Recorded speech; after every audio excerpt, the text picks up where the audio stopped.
શિક્ષણનું પદ્ધતિશાસ્ત્ર, teaching methodology ખૂબ અગત્યનો મુદ્દો કહેવાય. ટેટ 2માં તો અગત્ય નહોતું જ, પણ ટાટ એસ અને ટાટ એચએસ માટે પણ ખૂબ અગત્યનો આ મુદ્દો છે. એટલે આની અંદર જે પ્રશ્નો લીધેલા છે ને એ ખૂબ અગત્યના છે. આ પ્રશ્નો તમને પરીક્ષામાં ઘણા કામ લાગશે. એટલે આ વિડીયોને ખાસ ધ્યાન આપીને જોઈ લેવો છો. આ વિડીયો મોસ્ટ આઈએમપી વિડીયો ગણી શકાય. આ વિડીયો તમને 10 જ મિનિટની અંદર પૂરો થઈ જશે, પણ ઘણું બધું શીખવીને જશે. એટલે આ વિડીયો પર ખાસ ધ્યાન આપજો, જેથી કરીને કોઈ મુશ્કેલી ન થાય. શરૂઆત કરીએ આપણે. નોલેજ ઇઝ પાવર, જ્ઞાન એ શક્તિ છે. આ વિધાન કોનું છે? તો જવાબ આવશે ફ્રાન્સિસ બેકન. એટલે તમે જવાબ અહીંયા જોઈ પણ શકો છો અને સાંભળી પણ શકો છો. આ બંને રીતે આપણે તૈયારી થશે. અહીંયા પ્લેટો, એરિસ્ટોટલ ને રૂસો વાંચવામાં તમને આ તકલીફ પડે, પણ અહીંયા તમે જોશો ને તો વાંચવાની જરૂર નહીં, ખાલી જોઈને પણ તમને આવડી જાય. અને આ જ પ્રશ્નો તમે જો ચોપડીમાં વાંચો તો મજા આવે નહીં. જોઈએ, 2 પ્રશ્નો છે. માઇક્રો ટીચિંગ એટલે કે સૂક્ષ્મ શિક્ષણનો ખ્યાલ કોણે આપેલો? તો ડૉક્ટર એલન. અને કદાચ એવું બને કે ડ્વાઇટ એલન આવે તો પણ આપણો જવાબ એ જ આવશે, ડ્વાઇટ એલન.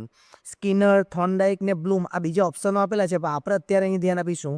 આપણો જવાબ આવશે માઇક્રો ટીચિંગ આવે એટલે ડ્વાઇટ એલન. માઇક્રો ટીચિંગ કઈ સાલમાં શરૂ થયું હતું? તો 1961માં, 1961. અને જવાબ આવશે ડ્વાઇટ એલન. બરાબર, એટલે બંને પ્રશ્નો અહીંયા આવી ગયા. ત્યાર પછી અવલોકન એટલે કે ઓબ્ઝર્વેશન પદ્ધતિ સાથે કયા મનોવૈજ્ઞાનિક જોડાયેલા છે? તો જવાબ આવશે આલ્બર્ટ બાંડુરા. ખૂબ અગત્યના પ્રશ્નો છે. ફક્ત તમારે સાંભળવાનું છે અને સાંભળવાની સાથે સાથે જોવાનું છે. સાંભળીને જોશો એટલે 10 મિનિટની અંદર તમે સારા એવા પ્રશ્નોની તૈયારી કરી લેશો. અને આ બધા પ્રશ્નો અગાઉની પરીક્ષામાં પૂછાઈ ગયેલા છે. જોઈએ આગળ. પ્રોજેક્ટ પદ્ધતિના પ્રણેતા કોણ છે? તો ડૉક્ટર વિલિયમ ક્લિપેટ્રિક. જો વિલિયમ ક્લિપેટ્રિક આપેલું હોય તો પણ એ જ જવાબ આવે. અને કિલની પર શું આવશે? ક્લિપેટ્રિક, વિલિયમ ક્લિપેટ્રિક. અને જ્હોન ડુઈ એ પછી આવે. જ્હોન ડુઈ એના વિચારો પર આધારિત છે. પ્રોજેક્ટ પદ્ધતિ કોના વિચારો પર આધારિત છે? તો જ્હોન ડ્યુઈ. અને પ્રણેતા કોણ? તો વિલિયમ ક્લિપેટ્રિક. એટલે આ બંને સવાલ અગત્યના છે. જો પ્રણેતા પૂછે તો વિલિયમ ક્લિપેટ્રિક, અને જો એના કોના વિચારો પર આધારિત છે તો જ્હોન ડ્યુઈ.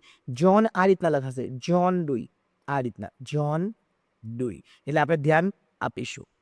આગળ, પ્રોજેક્ટ પદ્ધતિના કેટલા સોપાનો છે? તો પ્રોજેક્ટ પદ્ધતિમાં કુલ 6 સોપાનો છે. ધ્યાન આપીશું આપણે. કેટલા સોપાનો છે? 6 સોપાનો છે. 1, 2, 3, 4, 5 અને 6.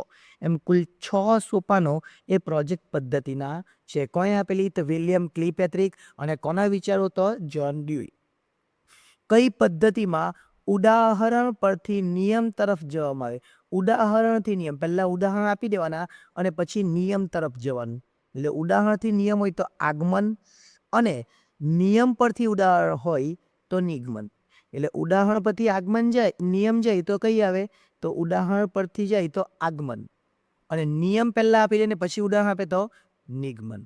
એટલે કેવું? પહેલા ઉદાહરણ આપવાનું અને પછી તમારે ગુરુત્વાકર્ષણ બળનો નિયમ સમજાવવાનો. તો આને શું કહેવાય? તો આને કહેવાય આગમન. એટલે કોઈ વસ્તુને તમારે ફેંકવાની અને પછી એવું કહેવાનું, એ બતાવવાની વસ્તુનું ઉદાહરણ આપવાનું અને પછી કહેવાનું કે આ શું છે? તો એ ગુરુત્વાકર્ષણ. અને પહેલાં ગુરુત્વાકર્ષણ શીખવી દેવાનું અને પછી કોઈ વસ્તુને ફેંકીને બતાવવાની, એને કહેવાય નિગમન. એટલે આગમન ને નિગમન આ બંને વસ્તુ યાદ રાખીશું. કઈ બાબત પૂર્વ આયોજિત હોતી નથી અને આકસ્મિક રીતે વર્ગખંડમાં યોજાય છે? તો એને શું કહેવાય? પ્રયુક્તિ કહેવાય. એટલે પહેલેથી આયોજિત નથી હોતી, પણ આકસ્મિક રીતે વર્ગખંડમાં એવું વાતાવરણ બને અને પછી જે પ્રયુક્તિ જે યોજવામાં આવે વર્ગખંડની અંદર, એને પ્રયુક્તિ કહેવામાં આવે છે. પાઠ્યપુસ્તકનું મુખ પૃષ્ઠ એ કેવું લક્ષણ છે? તો મુખ પૃષ્ઠ એ બાહ્ય લક્ષણ છે અને કિંમત એ પણ બાહ્ય લક્ષણ છે. એટલે આપણે કેટલા આંતરિક લક્ષણ પૂછે, ભૌતિક લક્ષણ પૂછે, શૈક્ષણિક પૂછે, પણ આપણે બાહ્ય અને આંતરિક આ 2 લક્ષણો આપણે ખાસ ધ્યાન રાખવાના. તો મુખ પૃષ્ઠ એટલે આ પૃષ્ઠ છે એ આપણને ક્યાં જોવા મળે? બહાર, એટલે બાહ્ય લક્ષણ. અને કિંમત પર ક્યાં જોવા મળે? બહાર, એટલે એ પણ કેવું લક્ષણ? બાહ્ય લક્ષણ કહેવાય. હ્યુરિસ્ટિક, હ્યુરિસ્ટિક જગ્યાએ શું આવશે? હ્યુરિસ્ટિક આ રીતના આવશે, હ્યુરિસ્ટિક. આ હ છે એને ય સાથે જોડેલો હશે. એ કોણ હતું? એના પ્રણેતા કોણ હતા? તો હેની એડવર્ડ આર્મસ્ટ્રોંગ. અથવા એવું બી પૂછે કે H.A. આર્મસ્ટ્રોંગ, તો આપણે એનો જવાબ આવે આર્મસ્ટ્રોંગ. એટલું યાદ રાખીશું.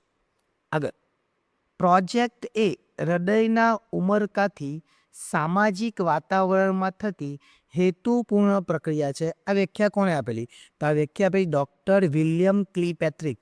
શું આવશે? આ રીતના ક્લિપેટ્રિક. કોઈ જગ્યાએ કિલપેટ્રિક બી લખેલું, આપણે તો યાદ રાખવાનું છે ક્લિપેટ્રિક હોય ક્લિમપેટ્રિક હોય, બંને જે હોય તે આપણો જવાબ આવશે. એટલે ઉમરકા, હૃદયના ઉમરકાને સામાજિક વાતાવરણ સાથે જોડવાનું કામ કરે છે. વિદ્યાર્થી કેન્દ્રી પદ્ધતિઓ માટે 3S માં કઈ પદ્ધતિનો સમાવેશ થયો? સેમિનાર, સ્વાધ્યાય ને સમસ્યા ઉકેલાવે. પરંતુ વિદ્યાર્થી કેન્દ્રીમાં સંવાદ નહીં આવે, કેમ કે સંવાદમાં બે આવે, વિદ્યાર્થી અને શિક્ષક. આ ફક્ત વિદ્યાર્થી કેન્દ્રી છે એટલે સંવાદ આવશે નહીં. આગળ, કઈ પદ્ધતિ દ્વારા વિદ્યાર્થીઓમાં કલ્પના શક્તિનો વિકાસ થાય છે? તો વાર્તા કથન. વાર્તા વિદ્યાર્થી જાતે બનાવે એટલે વાર્તા કથન દ્વારા એની કલ્પના શક્તિનો વિકાસ થાય. શિક્ષણની અંદર પ્રવેશવાનો રાજમાર્ગ કોને ગણાવવામાં આવે? શિક્ષણની અંદર પ્રવેશવાનો રાજમાર્ગ, જો આ શિક્ષણની અંદર પ્રવેશવાનો રાજમાર્ગ હોય તો એ કઈ છે?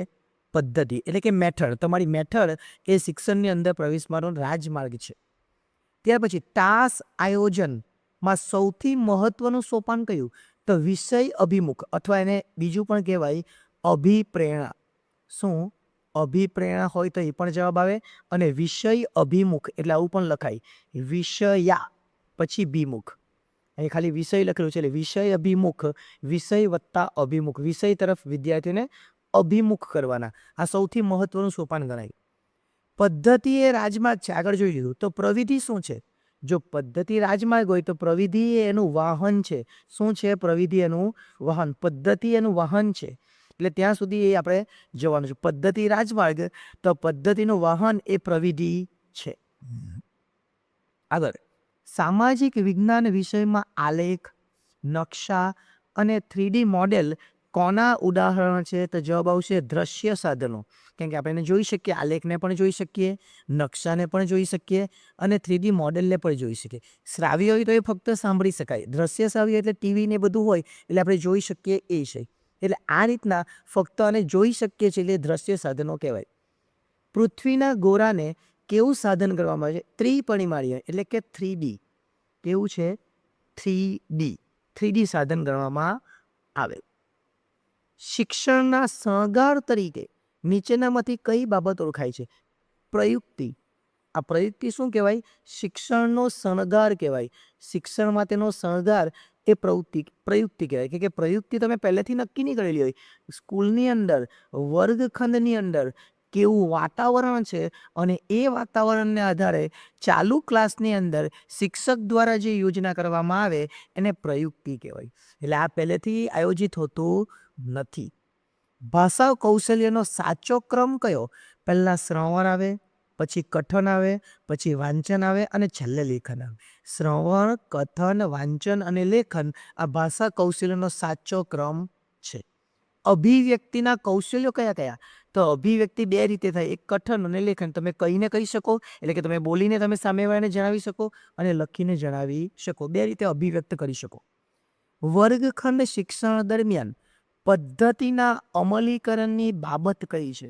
તો પ્રવિધિ, પ્રયુક્તિ અને પદ્ધતિ એમ બહુ બધું છે. એટલે અહીંયા આપણે ધ્યાન આપીશું વર્ગખંડમાં શિક્ષણ દરમિયાન પદ્ધતિના અમલીકરણની બાબત કઈ છે? તો પ્રવિધિ છે.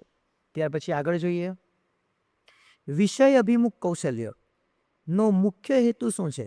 તો અહીંયા લખેલું છે પાસ્ટ અને એ લખેલું છે પ્રેઝન્ટ.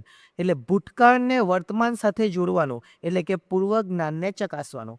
તમે પૂર્વ જ્ઞાનને ચકાસવાની વાત કરીએ એ વિષય અભિમુખ કૌશલ્યનો મુખ્ય હેતુ છે કે વિદ્યાર્થીઓ કેટલું જાણે છે, વિદ્યાર્થીઓ જે તમે જે ટોપિક ભણાવવાના છે એના વિશે વિદ્યાર્થી પાસે કેટલું જ્ઞાન છે, વિદ્યાર્થી અગાઉથી અને કેટલું જાણે છે એ જાણવા માટે આ વિષય અભિમુખ કૌશલ્ય મહત્વનું છે અને એનો મુખ્ય હેતુ પણ કહેવાય.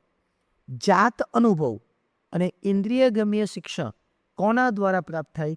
તો પ્રવૃત્તિ દ્વારા. વિદ્યાર્થી પ્રવૃત્તિ કરે, વિદ્યાર્થી પ્રોજેક્ટ કરે, વિદ્યાર્થી પ્રયોગ કરે તો એને જાત અનુભવ થાય, પોતે અનુભવ થાય. એટલે એને પ્રયુક્તિ કરવી પડે, એને એક્ટિવિટી કરવી પડે જો એને જાત અનુભવ કરવો હોય તો.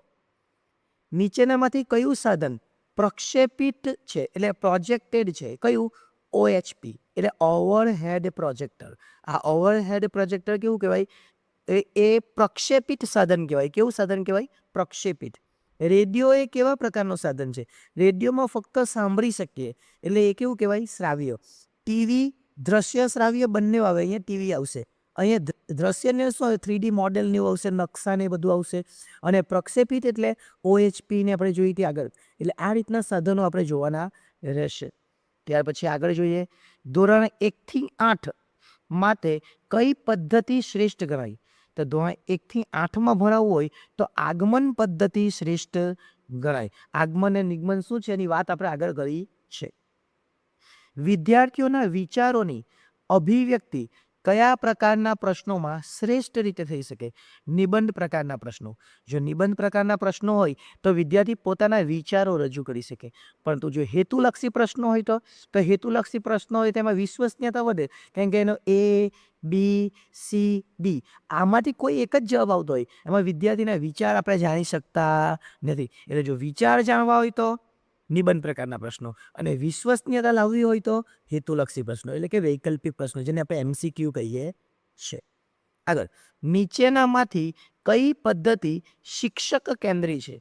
એટલે કે વ્યાખ્યાન જે શિક્ષક એકલો જ બોલ્યા કરે, બીજા કોઈને બોલવાનો ચાન્સ જ નહીં આપે, તો શિક્ષક એ જે બોલ્યા કરે છે એને વ્યાખ્યાન પદ્ધતિ એટલે કે કથન પદ્ધતિ કહેવાય. અને બંને બાજુ થતું હોય તો એને જૂથ ચર્ચા કહેવાય. ઘરેથી લખવા માટે આપે તો સ્વાધ્યાય પદ્ધતિ કહેવાય. વિદ્યાર્થીનું કોઈ કાર્ય કરાવે તો પ્રોજેક્ટ પદ્ધતિ કહેવાય. એટલે અત્યારે શિક્ષક અહીંયા ભણાવી રહ્યા છે, આપણે જોઈ શકીએ છીએ કે આ વ્યાખ્યાન પદ્ધતિ કહેવાય.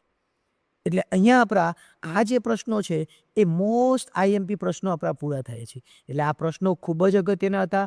વિડીયો તમને ગમ્યો હશે. વિડીયો ગમ્યો હોય તો લાઈક કરી દેજો, ચેનલને સબસ્ક્રાઈબ કરી લેજો, અને વિડીયો તમારા જેવા બીજા વિદ્યાર્થીઓ છે એને પણ શેર કરજો, જેથી કરીને કોઈ મુશ્કેલી થાય. અને આવા વધુ વિડીયો જોઈતા હોય તો અમારી ચેનલ સાથે જોડાયેલા રહેજો અને ચેનલને સબસ્ક્રાઈબ કરજો. આ ચેનલનો લોગો છે, તમે ફેસબુકમાં પણ જોશો તો ફેસબુકમાં સુનિલ ખલાસી હશે અને યુટ્યુબ પર SS એજ્યુકેશન. એટલે આ રીતે આપણી ચેનલ સાથે તમે જોડાયેલા રહેશો તો બીજા નવા વિડીયો પર તમને મળતા રહેશે. એટલે સબસ્ક્રાઈબની સાથે સાથે આ બેલ બટન પર દબાવજો, જેથી કરીને તમને નોટિફિકેશન મળતી રહે.